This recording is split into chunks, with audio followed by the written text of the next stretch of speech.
इतिहास गवाह है कि महाभारत का युद्ध केवल भूमि के टुकड़ों के लिए नहीं लड़ा गया था। ये युद्ध था प्रतिशोध का, अपमान का और उस मौन का जो वर्षों तक एक स्त्री के हृदय में चुभता रहा। कुरुक्षेत्र की रणभूमि सज चुकी थी। लाखों योद्धा अपनी मृत्यु की प्रतीक्षा कर रहे थे, लेकिन पांडवों के शिविर में पांचाल की राजकुमारी और पांडवों की पत्नी द्रौपदी की आंखों में नींद नहीं थी। वो जाग रही थी। वो अतीत के उन पन्नों को पलट रही थी जहां उसके सम्मान को तार तार किया गया था। लेकिन उस रात युद्ध शुरू होने से ठीक पहले द्रौपदी के मन में एक प्रश्न था, एक ऐसा प्रश्न जिसका उत्तर उसके 5 पति भीष्म पितामह या गुरु द्रोण के पास नहीं था।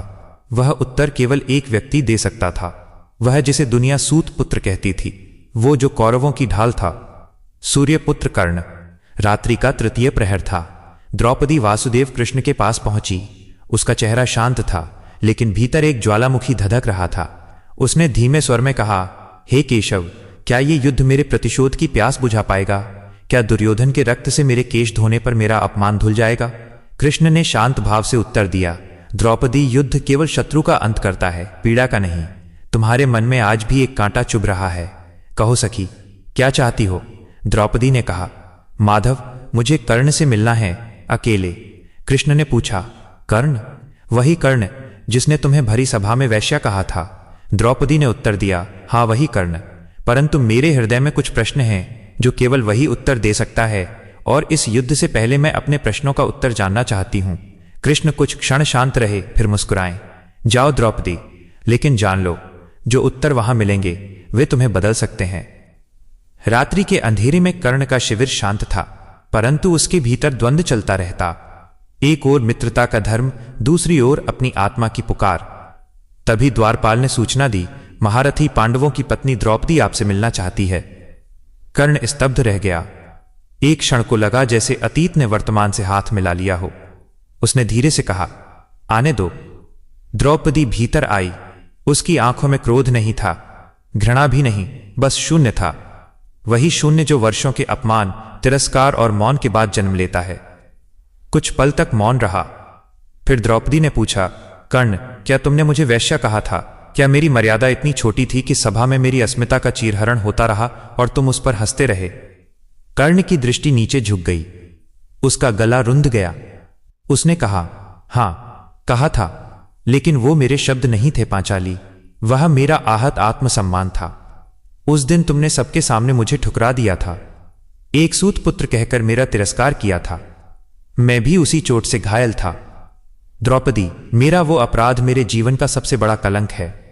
मैंने तुम्हारा अपमान नहीं किया, मैंने अपने अपमान का बदला लिया था। द्रौपदी की आंखें भर आईं। उसने कहा, कर्ण, अगर मैंने तुम्हें उस दिन ना ठुकराया होता, अगर मैंने जाति की दीवार न खड़ी की होती, तो क्या आज सब कुछ अलग होता? कर्ण की आंखें नीली रात में जलने लगी। उसने कहा, हां, बहुत कुछ अलग होता। शायद ये युद्ध ना होता, शायद मैं अधर्म के पक्ष में ना खड़ा होता, शायद तुम मेरी अर्धांगिनी होती और मैं वह होता जो तुम्हारे सम्मान के लिए अपने प्राण दे देता। द्रौपदी मौन थी। फिर उसने पूछा, कर्ण, क्या आज भी तुम मुझे उसी नजर से देखते हो? कर्ण ने उत्तर दिया, नहीं, अब मैं तुम्हें उस स्त्री की नजर से देखता हूं जिसके आंसुओं ने मेरी आत्मा को जलाया है। मैं हर रात अपने उस अपराध को याद करता हूं। मैं सूर्यपुत्र होकर भी अपने कर्मों से कलंकित हूं। द्रौपदी के चेहरे पर करुणा फैल गई। वह बोली, जब कृष्ण ने मुझे बताया कि तुम भी कुंती पुत्र हो, तब मेरे भीतर कुछ टूटा और कुछ जुड़ गया। मेरे मन में एक क्षण को यह आया कि यदि मेरे 5 पति मेरी लाज न बचा सके, तो शायद एक कर्ण बचा सकता था। कर्ण एक पल के लिए स्तब्ध रह गया। उसने पूछा, तो क्या अगर समय पलट जाए, क्या तुम मुझे स्वीकार कर सकती थी? द्रौपदी की आंखों से अश्रु बहने लगे। उसने कहा, अगर समय ने मुझे अवसर दिया होता और तुम अधर्म के पथ पर न जाते, तो शायद हां, मैं तुम्हारी हो सकती थी। कर्ण के नेत्रों में पश्चाताप की अग्नि धधक उठी। उसने द्रौपदी के सामने मस्तक झुका दिया। उसने कहा, द्रौपदी, इस जीवन में अगर मुझे मृत्यु से पहले कुछ मांगने का अधिकार मिले, तो मैं यही मांगूंगा कि तुम मुझे क्षमा कर दो। द्रौपदी ने उत्तर दिया, तुम्हें क्षमा करना केवल मेरा अधिकार नहीं, यह उन सभी स्त्रियों का अधिकार है जो आज भी समाज में किसी सभा में अपमानित हो रही हैं। पर मैं इतना कह सकती हूं कि यदि तुम अधर्म का साथ छोड़ दो, तो मेरे आंसू व्यर्थ नहीं जाएंगे।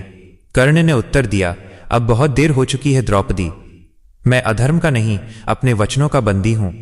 यह कहकर कर्ण बाहर निकल गया। रात्रि के अंधकार में वो छाया की भांति विलीन हो गया। वो भेंट फिर कभी नहीं हुई। परंतु युद्ध के अंतिम क्षणों में जब कर्ण रथ से गिरकर मरणासन्न पड़ा था और श्री कृष्ण उसके पास आए, तब कर्ण ने उनसे कुछ मांगा नहीं, बस एक प्रार्थना की, हे केशव, क्या द्रौपदी जान गई कि मैं उसका अपराधी हूं और मैं पश्चाताप की आग में जल रहा हूं? कृष्ण मौन रहे। कर्ण ने कांपते स्वर में पूछा, क्या वो मुझे कभी क्षमा करेगी?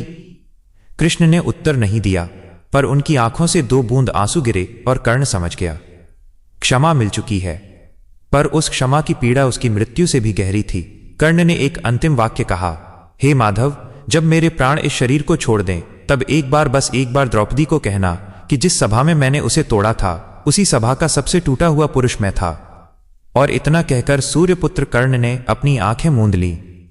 कुछ दिन बाद युद्ध समाप्त हो गया। शिविर में द्रौपदी अकेली बैठी थी। कृष्ण आए और धीरे से एक वस्तु उसके हाथों में रख दी, एक सोने का अर्धचंद्राकार ताबीज। यह कर्ण के पास था। मरते समय तुम्हारा नाम उसकी सांसों में बसा था। द्रौपदी ने उस ताबीज को अपनी हथेली में देखा और धीरे धीरे उसकी आंखें नम हो गईं। उसने कहा कुछ नहीं, बस आंखें मूंद ली।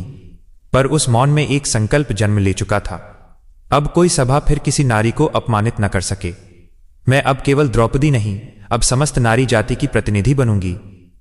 कर्ण मरकर भी जीवित रहा, द्रौपदी की आंखों के आंसू में। एक दिन जब हस्तिनापुर का आकाश साफ था, द्रौपदी ने कृष्ण से कहा, माधव, एक वचन चाहिए तुमसे। मुझे उस स्थान पर ले चलो जहां कर्ण मारा गया था। जिस धरा पर उसका रक्त गिरा, मुझे उसे छूना है। कृष्ण उसे वहां ले गए। वहां पहुंचते ही द्रौपदी रथ से उतरी, धरती को छुआ और उसका शरीर कांप गया। उसे एक सपना सा आया। कर्ण खड़ा था, उसके सामने शांत रथ की लगाम हाथ में थी, पर उसके रथ का अश्व अब भी नहीं चला। कर्ण ने मुस्कुराते हुए कहा, मेरा रथ इसलिए नहीं चला क्योंकि तुमने अब तक मुझे क्षमा नहीं किया।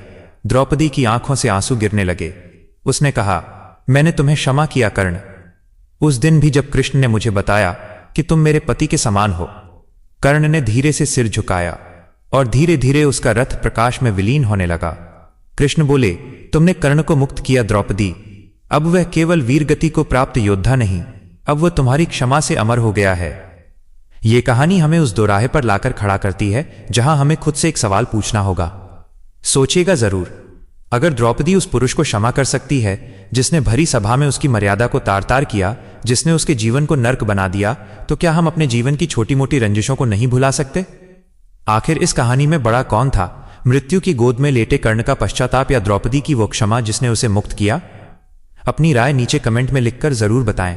और अगर इस कहानी ने आपके दिल के किसी कोने को छुआ है तो वीडियो को लाइक करें और ऐसी ही अनसुनी और मर्मस्पर्शी गाथाओं के लिए चैनल को अभी सब्सक्राइब करें। जय श्री कृष्ण।